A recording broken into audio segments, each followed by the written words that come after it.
హరిహర వీరమల్లు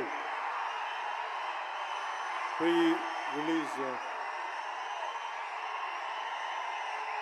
ముందు జరిగే ఫంక్షన్కి ఇక్కడికి విచ్చేసిన మీకు,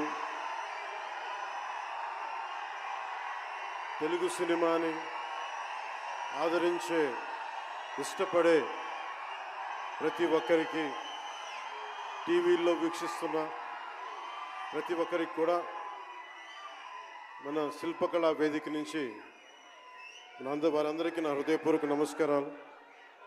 చాలా క్లిష్టమైన పరిస్థితుల్లో ఫంక్షన్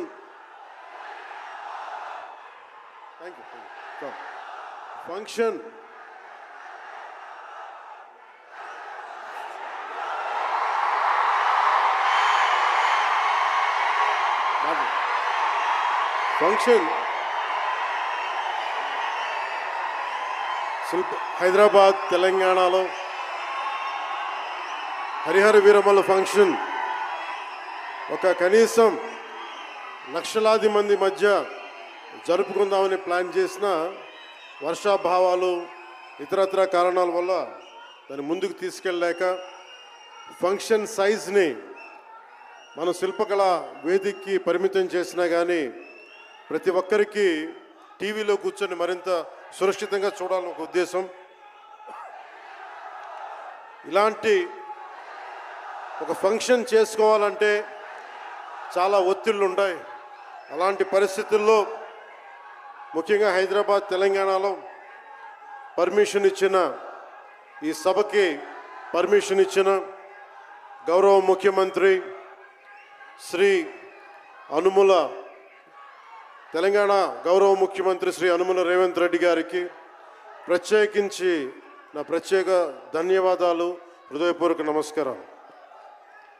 అలాగే డీజీపీ గారికి, శ్రీ జితేందర్ ఐపీఎస్ గారికి, అలాగే సైబరాబాద్ కమిషనర్ పోలీస్ శ్రీ అవినాష్ మోహంతి గారికి కూడా నా ప్రత్యేకమైన కృతజ్ఞతలు. ఇది పాపం చాలా బోనాల పండుగ సమయంలో ఒత్తిడి గురవకూడదు, తొక్కిసలాట జరగకూడదు. ఇలాంటి పరిస్థితుల్లో హరిహర వీరమల్లు ప్రీ రిలీజ్ ఈవెంట్కి పర్మిషన్ ఇచ్చిన తెలంగాణ ప్రభుత్వం గౌరవ ముఖ్యమంత్రి గారికి, డీజీపీ గారికి, సైబరాబాద్ కమిషనర్ గారికి మరోమారు ప్రత్యేకంగా ధన్యవాదాలు తెలుపుకుంటూ, ప్రతి ఒక్క రోడ్డు మీదున్న ఇంతమంది మన అభిమాన జనం వస్తే వారందరికీ సహకరించిన, తొక్కిసలాట్ లేకుండా సహకరించిన పోలీస్ సోదరులందరికీ, ఇన్స్పెక్టర్స్కి, సర్కిల్ ఇన్స్పెక్టర్స్కి, డిఎస్పీస్కి, ప్రతి ఒక్కరికి అభిమానుల తరపున, హరిహర వీరమల్లు యూనిట్ తరపున నా ప్రత్యేక నమస్కారాలు, కృతజ్ఞతలు తెలియజేస్తాను.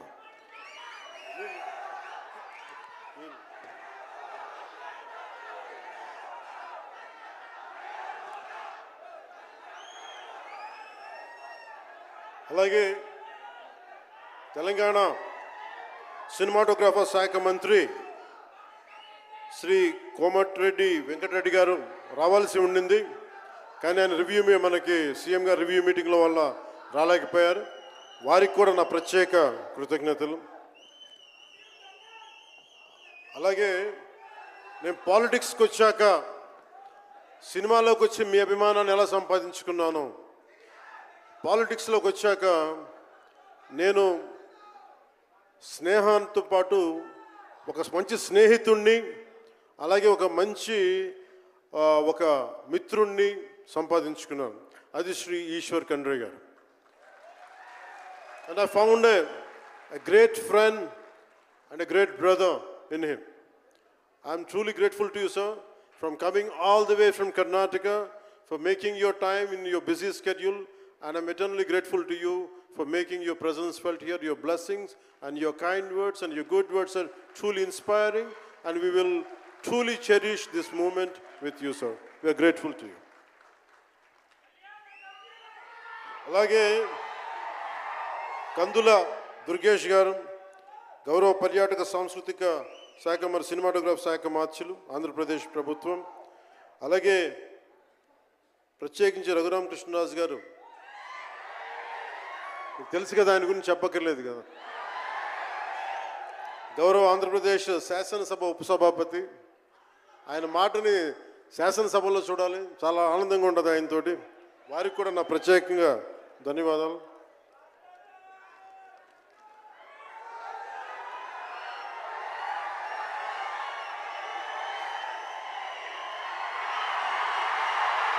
సరిగ్గా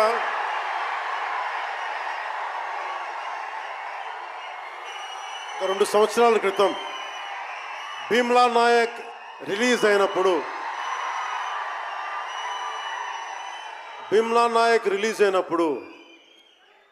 అందరి సినిమాలు 100లో ఉంటే పవన్ కళ్యాణ్ సినిమాలు 10 రూపాయలు 15 రూపాయలతో చేశారు.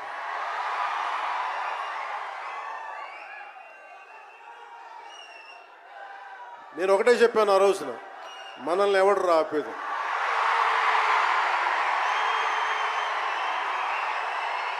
This is not about money. This is not about finance. This is not about records. This is about damn guts. This is about damn courage. This is about damn tenacity. We are here. We will stand by. We will serve justice.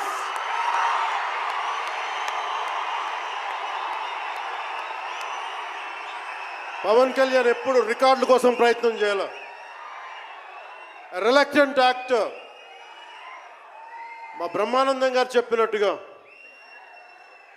నేనేం కోరుకోలే, నేను ఒక actor అవ్వాలని కోరుకోలే, సగటు మనిషిగా బతుకుదామన్న ఒక్క ఆలోచన తప్ప నాలో ఏం లేదు. అలాంటిది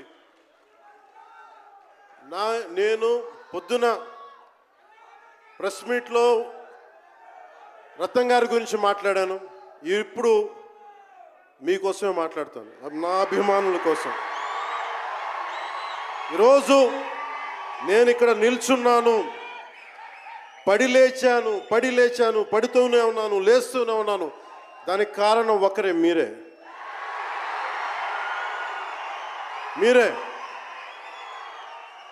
పడిపోయినా, కింద పడ్డా, లేచినా, ఉన్నా, అన్నా నీ వెంట మేము ఉన్నామని. నా దగ్గర ఏమన్నా ఆయుధాలు ఉంటాయా? నా దగ్గర ఏమన్నా గుండాలు ఉంటారా? నా దగ్గర ఎవరు లేరు, గుండెల్లో ఉండే మీరు తప్ప.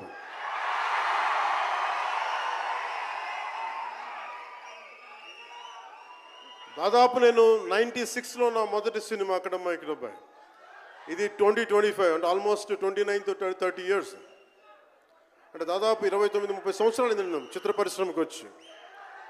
ఎలా ఉంది అంటే నాకే తెలియదు, అలా కాలం అట్లా అయిపోయింది. కానీ కొంత వయసు పెరిగిందేమో కానీ గుండెల్లో చావు ఇంకా చావాలకే బతికాం. ఇక్కడే సభలో సర్దార్ గబ్బర్ సింగ్ సినిమాకి మహబూబ్ నగర్ నుంచి వచ్చిన ఒక యువకుడి గురించి చెప్పాను, మన అభిమానులు ఒకటి గురించి చెప్పాను.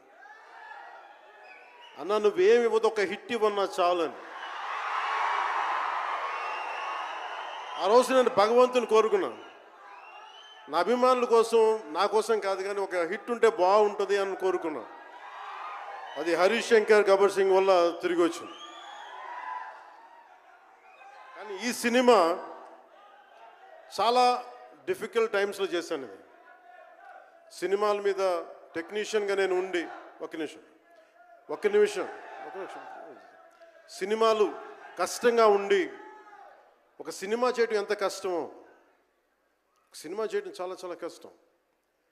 నేను మీతో పంచుకోదలుచుకున్నాను ఈ రోజున. మీకు సంబంధించి నేను మొదటి సినిమా నుంచి ఇప్పుడు దాకా జానీ సినిమా నేను చేసినప్పుడు అది ఫెయిల్ అయితే, ఆ సినిమా ఫ్లాప్ అయితే ఎలా ఉంది అంటే ఆ రోజు నా పరిస్థితి, వరుసగా హిట్లు కొట్టి కూడా ఒక్క సినిమా ఫ్లాప్ అయితే అందరూ మీరు వదలలేదు. నేను మీ గురించి ఎప్పుడు మాట్లాడతాను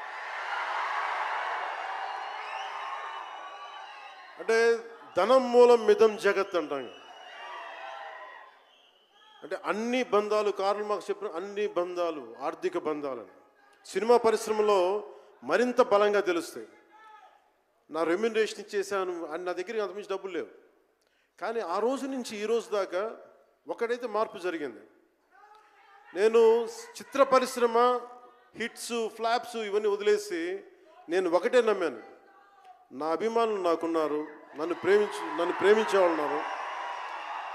డబ్బుకి ఎప్పుడు నేను ప్రాధాన్యత ఇవ్వాలి. నేను ఇచ్చింది బంధాలకు ప్రాముఖ్యత ఇచ్చాను. మనిషి నుంచి మనిషి బంధం. నా గుండె నుంచి మీ గుండెకి 2 గుండెల దూరం అంతే. నేను ఏమి కోరుకోలే, చాలా కష్టాల్లో ఈ సినిమా చేశాం. పేరుంది, ప్రధానమంత్రి గారి దగ్గర నుంచి అందరు తెలుసు. కానీ దానివల్ల డబ్బులు రావు. మనకి డబ్బులు వచ్చే సినిమానే రావాలి. కానీ సినిమాని ఎలా చేస్తాం? మిమ్మల్ని రంజింపజేయాలి, మిమ్మల్ని ఆనందింపజేయాలి. మనకి ఖుషీ లాంటి సినిమా తీసిన ఏఎం రత్నం గారు ఎప్పుడో 2017లో ఎప్పుడో సినిమా వచ్చి మీరందరూ తిడతా ఉంటారు కదా నన్ను, ఎంతసేపు రీమేకులు చేస్తావు అని. కరెక్ట్, ఏం చేయమంటారు చెప్పండి? మనకెవరు పెద్ద పెద్ద దర్శకులు లేరు. మన కింద నుంచి వచ్చిన వాళ్ళం. మనకి ఒక్క నిమిషం,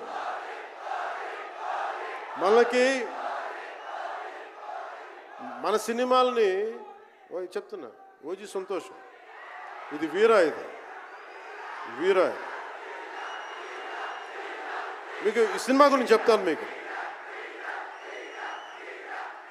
అంటే మనకి దర్శకులు ఎవరు లేరు. నన్ను అందరూ కూడా ఈ రీమేక్ చేస్తే వీడితో పని అయిపోతే డబ్బులు వస్తాయి, వీడికి రీమేక్ చేస్తే డబ్బులు వస్తాయి. మధ్యలో నేను చేసిన పాపం వల్ల ఒక ఫ్లాప్ తీసాను అంతే. ఆ ఫ్లాప్ తర్వాత నా గ్రిప్ రాలే మళ్ళీ ఫిల్మ్ ఇండస్ట్రీలో. మళ్ళీ నాకు నిలబడింది ఒక త్రివిక్రమ్ శ్రీనివాస్ నిలబడ్డాడు నా కోసం. ఆయన ఎవరో కూడా తెలియదు నాకు. ఎవరన్నా సక్సెస్లో వెతుక్కొని వస్తారు, అపజయాల్లో వెతుక్కొని వచ్చిన నా మిత్రుడు, ఆత్మ బంధువు త్రివిక్రమ్ శ్రీనివాస్ వచ్చి అప్పుడు జలసా తీశారు. కష్టాల్లో ఉన్నప్పుడు లేదు, అడ్వర్సిటీ రివీల్స్ ట్రూ క్యారెక్టర్ అంటారు. కష్టాల్లో ఉన్నవాడే వచ్చినప్పుడు స్నేహితుడు. అలాంటి స్నేహితుడు నాకు భగవంతుడు త్రివిక్రమ్ శ్రీనివాస్ ద్వారా వచ్చాడు. అలాగే ఎందుకు రీమేక్స్ చేశాను మీకు ఉంటుంది కదా. నా పార్టీని ఎవడు నడుపుతాడు? కొత్త కథలు తీస్తే ఎప్పుడో వెళ్ళిపోద్ది. నా భార్యని కానీ నా పిల్లల్ని కానీ ఎవరు పోషిస్తారు? నేనే పోషించుకోవాలి, దానికి డబ్బులు కావాలి, పార్టీ నడపాలి. వీటన్నిటికీ రీమేక్ అనేది నాకు కొంచెం ఈజీ దారి అయింది. సొంత సినిమాలు కొత్త సినిమాలు చేయలేక కాదు, వేరే దారి లేక. నాకు దేశం పిచ్చి, సమాజ బాధ్యత పిచ్చి, సినిమా మీద ఉన్న కరెక్టే. నేనంటే మీకు పిచ్చి. అలాంటి నేను ఒక మంచి సినిమా రావాలని కోరుకుంటే అది ఏఎం రత్నం గారి ద్వారా వచ్చింది. కోరుకున్నాడు ఆయన, నీతోటి ఒక బలమైన సినిమా తీయాలని. ఏదో ఆయన కూడా ముందు రీమేక్ వచ్చారు, అవి అటు ఇటు తిరిగి యాక్చువల్గా క్రిష్ గారి వల్ల ఈ సినిమా వచ్చింది. ముందు జాగర్లమూడి క్రిష్ గారికి మనందరం ముందుగా కరతాళ ధ్వనుల ద్వారా చాలా బలంగా తెలియజేయాలి. ఆయన ఒరిజినల్ ఫౌండేషనల్ వర్క్ మీద ఇది ముందు. వ్యక్తిగత కారణాలు, కొన్ని ప్రొఫెషనల్ రీజన్స్ వల్ల మధ్యలో ఆయన వెళ్ళిపోవాల్సి వచ్చింది. ఈ సినిమాకి 2 కరోనా వచ్చినాయి, 2 కరోనా వేవ్స్ కొట్టినాయి. దాని మధ్యలో నలిగిపోయింది సినిమా. అలాంటి సమయంలో ఒక ఆస్కర్ విన్నర్ ఎక్కడో మనం ఆంధ్రప్రదేశ్లో చిన్న బడ్జెట్లో సినిమా తీస్తే మన బడ్జెట్స్ ఎంత ఉంటాయి? 10 కోట్లు 15. అలాంటి సినిమాల నుంచి సంగీత దర్శకత్వం వహించి మనం పెట్టే నాటు నాటు నాటు అనే పాట ప్రపంచమంతా ఉర్రూతో లూగిస్తుంది అనేది తెలియజేశారు కీరవాణి గారు. అలాంటి కీరవాణి గారు నేను ఈ సినిమాని ఎన్నిసార్లు చేసే పరిస్థితుల్లో నిజంగా ప్రతిసారి నాకు నిరుత్సాహం ఉండేది. నాకు తెలుస్తూ ఉంటుంది కదా, నిస్పృహ వచ్చినప్పుడల్లా ఆయన ఏదో ఒక ట్రైలర్ రిలీజ్ అయ్యేది, ఆయన మ్యూజిక్ చూస్తే మళ్ళీ ఒక ఉత్సాహం వచ్చేది, ఒక ప్రాణవాయువు నింపేది. సార్ ఈ సినిమాకి ఈ రోజున ఇంత బలంగా ఆత్మవిశ్వాసంతో ఉన్నామంటే you are the hero sir. You are the true hero, sir, for us. Without Keeravaniji's music, this is not Harihar Veeramal. ఈరోజు హరిహర వీరమల్లు బలంగా ఉంది అంటే it's only the dedication and the kind of effort he has put into the film is truly commendable and truly admirable sir. We're truly grateful to you sir.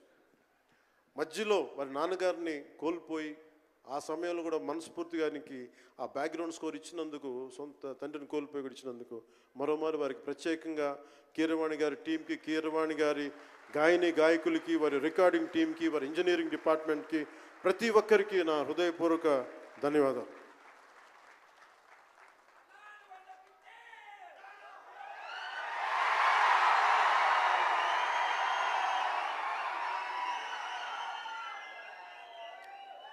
ఈ సినిమాని technicians గురించి అందరితో మాట్లాడి then will talk about cinema. Jyothi Krishna నాకు Kushi time నుంచి లండన్లో చదువుకొని వచ్చాడు, film making course as a director. ఆయన సినిమాని చాలా బాగా హ్యాండిల్ చేశారు.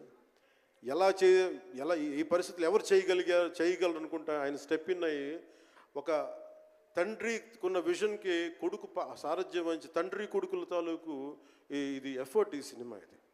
సో మనస్ఫూర్తిగా జ్యోతికృష్ణ గారికి, రత్నం గారికి మరోమారు నా ధన్యవాదాలు చెప్తా ఉన్నాను. అలాగే ఈ సినిమాని ప్రారంభించినప్పుడు జ్ఞానశేఖర్ గారి కెమెరామెన్, ఆయనకి నా మనస్ఫూర్తిగా కృతజ్ఞతలు. అసలు ఈ సినిమాని ఇంత రికార్డ్ బ్రేకింగ్ స్థాయిలో మీ అందరికీ తెలుసు కదా, మీరు అంతసేపు ఓజీ అంటారు. నా సినిమానే ఓజీ బయట వాళ్ళ సినిమా కాదు కదా, మన సినిమానే కదా.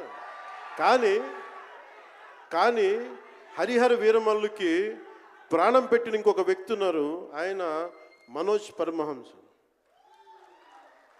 అంటే నాకు టైము నేను రోజు చెప్పాను 2 గంటలు ఇస్తానని చెప్పాను.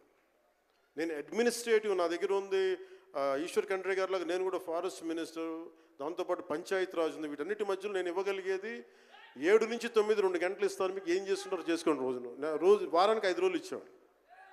ఈ 5 రోజుల్లో దాన్ని చాలా పగడ్బందీగా ప్లాన్ చేసి మంగళగిరిలో ఉన్న జనసేన పార్టీ ఆఫీస్ నుంచి 2 గంటల ఒక కూతవేటు దూరంలో ఉన్న నా సన్నిహితులు, నా మిత్రులు రమేష్ లింగంనేని గారి మిడ్ వ్యాలీ స్టూడియో, వాళ్ళ స్థలం ఉంటే దాన్ని మిడ్ వ్యాలీ స్టూడియోస్గా మార్చేసి అక్కడే సెట్స్ చేసాం. మొత్తం మేజర్ వర్క్ అక్కడే చేసి దాని స్పెషల్ ఎఫెక్ట్స్ చేసాం. ఇలాంటివన్నీ సహకరించినందుకు, చేయగలిగిన సత్తా ఉన్న మనోజ్ పరమహంస గారికి మనస్ఫూర్తిగా నా ధన్యవాదాలు. అలాగే ఎగ్జిక్యూటివ్ ప్రొడ్యూసర్ దయాకర్ రావు గారికి, అలాగే ఆర్ట్ డైరెక్షన్కి చేసిన తోట తరుణి గారికి, అలాగే పాపం నేను పొద్దున కూడా చెప్పాను, ఈ సినిమాకి ఎవరన్నా సరే ఎంతమంది క్యాస్టింగ్ ఉన్నారు ఈ రోజున. విచిత్రంగా నేను, నిధి అగర్వాల్ తప్ప ఇంకెవరు లేరు. మన భరణి గారు, రఘు గారు, చాలా మేజర్ క్యాస్టింగ్ ఉంటే ఎవరు లేరు.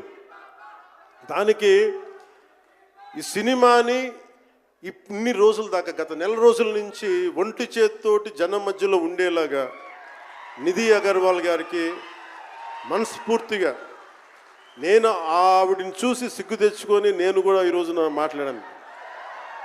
అంటే నువ్వు ఎంత ఉప ముఖ్యమంత్రి అయినా, అంటే ఢిల్లీకి రాజైనా తల్లి కొడుకేలాగా నువ్వు ఎంత ఉప ముఖ్యమంత్రి అయినా నువ్వు ఈ సినిమాకి హీరోవి అని చెప్పుకొని నేను ఆవిడని చూసి సిగ్గు తెచ్చుకొని నేను కూడా మీడియా ఇంటరాక్షన్ చేశాను. రేపు కూడా చేయబోతున్నా, ఎల్లుండి కూడా చేయబోతున్నా. అలాగే నాకు బాబీ డియోల్ గారు, నేను చిరంజీవి గారు షూటింగ్స్ ఉన్నప్పుడు మన ధర్మేంద్ర గారితో చూసేవాడిని ఊటీలో. అలాంటి Bobby Deol acted as Aurangzeb, tyrant ruler. అలాంటి brilliant performance by Bobby Deol. I truly grateful to Bobby Deol for accepting this role. అలాగే తోట తరణి గారికి మనస్ఫూర్తిగా నా ధన్యవాదాలు. జే మీడియా వారి సంస్థ అధిపతులు కూడా నా హృదయపూర్వక ధన్యవాదాలు. ముఖ్యంగా రేట్స్ ఇచ్చి 2 సంవత్సరాల క్రితం భీమ్లా నాయక్ రిలీజ్ అయినప్పుడు 10-15 రూపాయలు టికెట్తో వచ్చినప్పుడు నేనేమన్నా, కానీ మీ కోరిక మేరకు ఈరోజు టికెట్ రేట్స్ పెరిగి ప్రభుత్వం మనదొచ్చి మన సినిమా ఇప్పుడు రిలీజ్ అవుతుంది. ఆ రోజు మీరు పంతం కొద్ది చూశారు. ఆ రోజు పెట్టిన ఎఫర్ట్కి ఇది బయటకు వచ్చింది. ఇది దాని తాలూకు సత్తా మీరు చూస్తారు ఈరోజు. Okay, now we will come back to the story of Harihara Veeramallu. Harihara Veeramallu, ఇది నాకు చాలా ఇష్టమైన సబ్జెక్ట్. ఇది మనందరం చరిత్రలో చదువుకుంటాం. భారతదేశం ఎవరి మీద దాడి చేయలే, భారతదేశం ఎవరి మీద కూర్చొని ఆక్రమణం చేయలే. ఈ దేశాన్ని అందరూ ఆక్రమించుకున్నారు. మనం చదువుకున్న టెక్స్ట్ బుక్స్లో కానీ స్కూల్ బుక్స్లో కానీ ఎంతసేపు మొఘల్ తాలూకు గొప్పతనాన్ని చెప్పారు తప్ప మొఘల్ తాలూకు అరాచకాన్ని చెప్పలేదు ఆవిడ. Akbar is great, Shahjahan is great, Aurangzeb is great అంటారు. కానీ what they had done, Vijayanagara empire గురించి మాట్లాడాల. ఇంతమంది కింగ్స్ ఉన్నారు, ఎవరి గురించి మాట్లాడాల. We always heard about Mughals' greatness, but what Aurangzeb has done to our country, సొంత తమ్ముడిని చంపేసి దారా సిక్కుని చంపి షాజహాన్ని జైల్లో పెట్టి నువ్వు హిందువుగా బతకాలి అంటే నువ్వు ట్యాక్స్ కట్టాలి. Can you imagine? For being a Hindu you have to pay tax as a Hindu, just to accept, to practice. ఇలాంటి సమయంలో ఒక ఛత్రపతి శివాజీ మహారాజ్ లాంటి వాడు గుండెల్లో శౌర్యాన్ని నింపాడు. మనకి తమిళనాడు దురాక్రమణ గురైతే all the way from Maharashtra he came back and supported, stood by people. ఇలాంటి నేపథ్యంలో హరిహర వీరమల్లు ఒక ఫిక్షస్ క్యారెక్టర్, ఒక కల్పిత పాత్ర. అలాంటి పాత్రలో సగటు మనిషి ఏమి చేసి ఉండొచ్చు? ఎంతసేపు మనం కోహినూర్ కోహినూర్ కోహినూర్ కోహినూర్ ఎక్కడి నుంచి వచ్చింది? కోహినూర్ ఒకప్పుడు ఉమ్మడి రాజధాని కదా ఇదంతా, మనందరికీ ఉమ్మడి దేశం కదా ఇదంతా, తెలంగాణ నుంచి కృష్ణానది తీరం వరకు టిల్ విజయవాడ. ఆ కృష్ణానది తీరం దగ్గర ఇప్పుడు విజయవాడలో ఉన్న కొల్లూరు దగ్గర వజ్రపు గనులు ఉంటాయి, అక్కడ దొరికిన వజ్రం అది. ఆ వజ్రం ఎక్కడి దాకా వెళ్ళింది? అది మన నిజాం నవాబ్ దగ్గరికి వచ్చింది. నిజాం నవాబ్ దగ్గర నుంచి ఆ మొఘల్కి వెళ్ళింది. రకరకాల ఫైనల్గా ఈ రోజున కోహినూర్ యూకే లండన్లో ఉంది, లండన్ మ్యూజియంలో ఉంది. సో దాన్ని దృష్టిలో పెట్టుకొని నాకు కృషి గారు కథ చెప్పినప్పుడు ఇంట్రెస్టింగ్ అనిపించింది. Then we did the story, then cinema చేశాం. ఈ సినిమా మేకింగ్ ప్రాసెస్లో చాలా నలిగాం. ఇలాంటివన్నీ నలిగిన తర్వాత ఒకటే ఏంటంటే, ఈ సినిమాలో ఇది ఎన్ని రికార్డులు చేస్తా నేను చెప్పలేను, ఎందుకంటే ఎంత కలెక్షన్ చేస్తానో నేను చెప్పలేను. ఎందుకంటే నేను ఎప్పుడు కూడా ఈ రోజుకి చెప్తున్నాను, we did our best efforts better. అంటే మీరు అంటారు కదా, మీకోసం కొంచెం కాలు కూడా కదిల్చాను డ్యాన్సుల కోసం. అలాగే నేను చాలా సంవత్సరాలు అయిపోయింది ఎంతసేపు పొలిటికల్ ప్రాసెస్లోకి వెళ్ళిపోయి రియల్ లైఫ్ గుండాలను ఎదుర్కొన్నాను, రియల్ లైఫ్ రౌడీలను ఎదుర్కొన్నాను. కానీ సినిమాటిక్గా చెయ్యాలి అంటే ఎగిరి కొట్టడాలు ఇవన్నీ చేయడానికి నేను మళ్ళీ మార్షల్ ఆర్ట్స్ మళ్ళీ నేను చిన్నప్పుడు 20s ఉన్నప్పుడు ఎలా చేయాలో మళ్ళీ ఒక 1 month 2 months మళ్ళీ బ్రషప్ చేసి ఒక ఎస్క్రీమా కానీ జీత్ కండో కానీ అలాగే ఇషున్రియు కరాటే కానీ తర్వాత నేను నేర్చుకున్న మ్యాక్సిమం ఊషు కానీ ఎనీ సెల్ఫ్ డిఫెన్స్ టెక్నిక్స్ అన్నీ కూడా క్రోడీకరించి ఒక క్రమబద్ధీకరించి ఈ 18-minute క్లైమాక్స్ పార్ట్ నేను కొరియోగ్రాఫ్ చేశాను. దీన్ని అంటే అది దేనికి అంటే, నీ ధర్మానికి నువ్వు ట్యాక్స్ కట్టాలి అంటే అది ఎదురు తిరిగే పరిస్థితి. That is the climax. ఇది ఏంటంటే, ఇది ఆ టైంలో సగటు భారతీయుడు నలిగింది, దాన్ని ఈ సినిమా రిఫ్లెక్ట్ చేస్తుంది. మిగతా కథ అంతా ఉంటుంది కానీ అంటే ఇది మీరు ఎందుకంటే ఇది దెర్ ఇస్ నో సీక్రెసీ అన్నట్టు, ఇది సస్పెన్స్ సినిమా కాదు. బట్ వాట్ యూ హ్యావ్, మీరు సినిమా లోపలికి వెళ్ళినప్పుడు మీరు ఏమి చూడబోతున్నారు, ఏమి ఆశించబోతున్నారు అని చెప్పడానికి ఇదంతా చెప్తున్నాను. ఎందుకంటే నాకు సినిమా నాకు అమ్మడం తెలియదు. నా సినిమా ఇన్ని 100 కోట్లు చేస్తున్నా తెలియదు. ఎందుకంటే 10-15 రూపాయలతో కూడా సినిమాలు ఆడినాయి. మనం 10-15 రూపాయలతో కూడా సినిమాలు డబ్బులు చేసినాయి. ఫ్లాపుల్లో పెరిగామంటాను, నేను ఇప్పుడు సక్సెస్లో పెరగల. సో మీరు కోరుకున్న సక్సెస్ భవిష్యత్తులో రావాలని మీరు ఎలా ఆశిస్తున్నాను, నేను కూడా అలాగే ఆశిస్తున్నాను. జరుగుద్దా లేదా అన్నది ఆ పెరుమాళ్ళకి ఎరుక, అది భగవంతుడు చెప్పాలి, మన చేతిలో లేదు. మన చేతిలో ఉన్నదల్లా we had done best, we had given our best. Rest leave it to God. మీకు నచ్చిందా బద్దలు కొట్టండి. That's all I can say. మీకు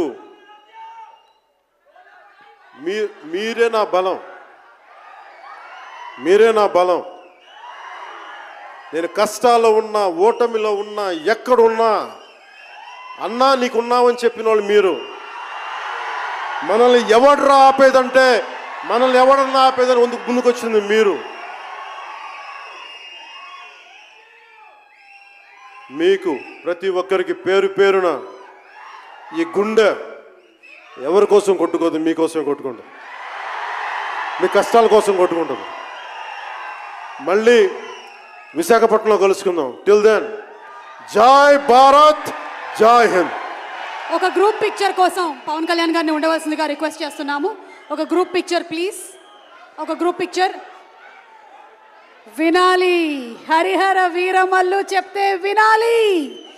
జూలై 24వ తారీఖున